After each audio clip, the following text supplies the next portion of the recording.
નર્મદા જિલ્લામાં ખનીજ માફિયાઓ દ્વારા પ્રાંત અધિકારી સહિત ટીમ ઉપર વાહન ચડાવવાનો પ્રયાસ કરાયોનું સામે આવ્યું છે।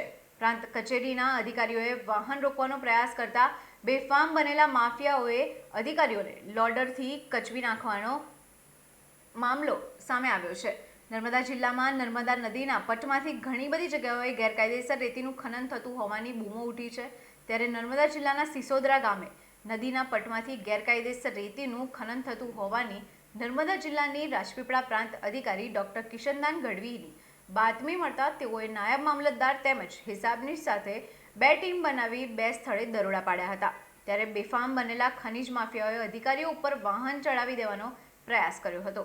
આ બાબતે પ્રાંત અધિકારી દ્વારા બે હાઈવાને કબજે કરી અન્ય ઇસમો વિરુદ્ધ કાયદેસરની કાર્યવાહી કરી છે। રેડ કરવા ગયેલા પ્રાંત અધિકારી અને તેમની ટીમ દ્વારા ત્યાં ઉભેલા વાહનોને ટ્રેક્ટર અને લોડરને ઊભા રહેવા જણાવ્યું હતું। ચાલકો બેફામ વાહનો હંકારીને લઈ ગયા હતા ત્યારે ફિલ્મી દ્રશ્યો સર્જાયા હતા। સમગ્ર ઘટનાના વિડીયો વાયરલ થયા છે અને લોકોમાં એક સવાલ ઊભો થયો છે કે શું ખનીજ માફિયાઓને કાયદાનો ડર નથી? શું તેમના માથે કોઈ મોટો રાજકીય હાથ છે? ત્યારે આવા બેફામ બનેલા ખનીજ માફિયાઓ સામે કડક કાર્યવાહી થાય તેવી લોકો માંગ કરી રહ્યા છે।